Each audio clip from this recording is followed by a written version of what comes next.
Hi guys, welcome to my channel.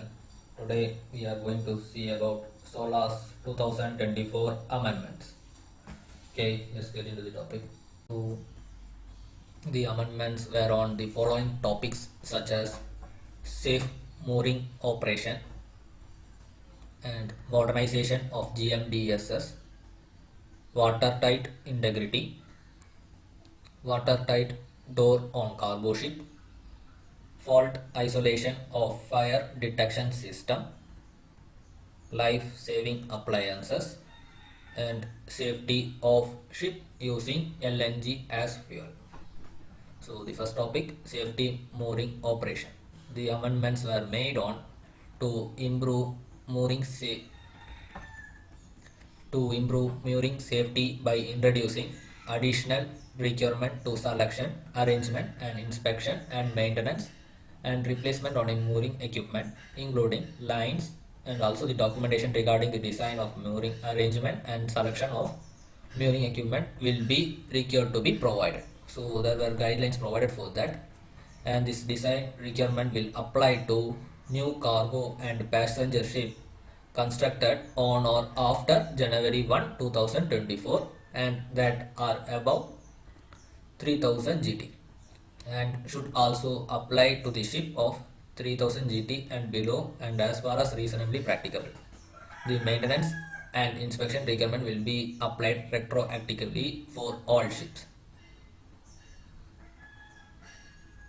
Second topic is modernization of GMDSS. So before it was mentioned as Inmarsat was only satellite provider at the time of 1988. So it was mentioned that specific provider name in that. But after 2018, the IMO also recognized EDDM as a provider for such service. So the 2020, the update of SOLAS replaced the provider specific term with recognized mobile satellite service instead of like Inmarsat was before it was mentioned as only a specific provider, but now there will be competition between that EDDM has came as a provider for such service. So they have used a certain term such as recognized mobile satellite service, and some of the requirement for communication equipment have been moved from chapter 3 of life saving appliance to chapter 4. So the communication equipment regarding that code has been, some of this has been shifted to the radio communication of chapter 4 of this code. And next one is watertight integrity. The amendment to SOLAS chapter 2:1 will ensure that requirement to watertight integrity in parts B2 to B4 capture the probabilistic damage stability approach in part B and B1. The amendment address inter alia assumption regarding progressive flooding, the walls in collision bulkhead and consideration on watertight door. The amendments are a result of experience with the revised SOLAS chapter 2:1 after probabilistic damage stability approach was introduced in 2009 of update of SOLAS. The approach assesses the probability of survival for ship in case of damage related to the extent and the location of the damage. The probabilistic approach is perceived to give more realistic representation of condition of a ship in damage condition and allow more freedom regarding, for example, the placement of watertight bulkhead.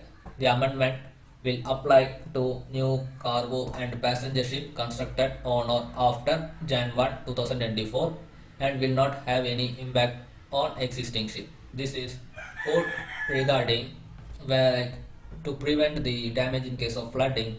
So with the efficient device of damage stability approach, we can able to assume where we can able to keep the watertight bulkhead and which will be efficiency and which will make ship more stable in also in damage condition. Next one is watertight door on cargo ship. So the requirement to watertight door in MARPOL Annex 1 load line convention and IBC code and IGC code have been amended to harmonize the consideration of watertight doors in damage stability calculation with same in SOLAS.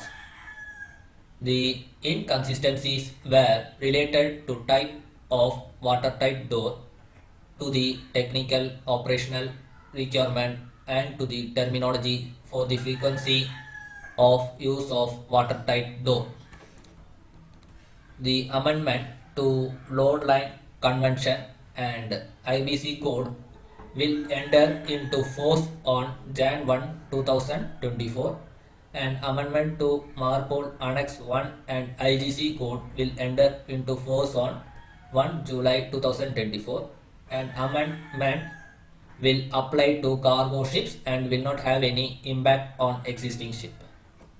So the next topic, special fault isolation of fire detection system. So before it was like the requirement for fire detection system have been adjusted so that short circuit isolator do not need to be provided at each individual identifiable fire detector for cargo ship and passenger ship balcony. For cargo ship, one short circuit isolator per deck will typically be acceptable.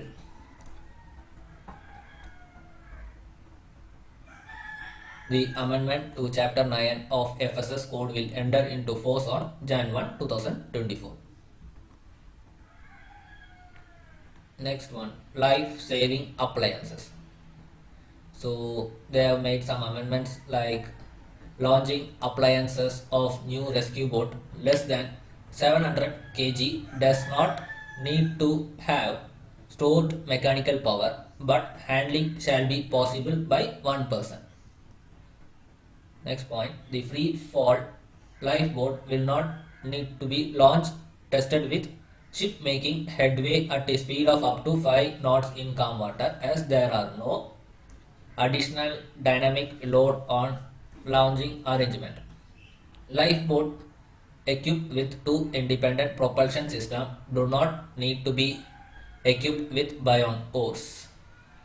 So these are the amendments that came to the life-saving appliances. Next one is ship using LNG as fuel.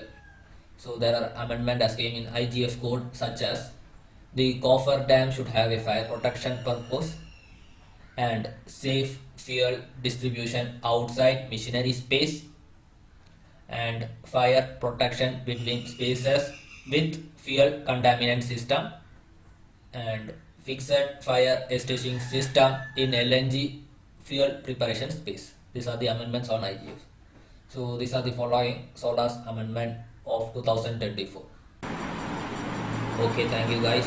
I hope you understood the topic. Let's see in next video.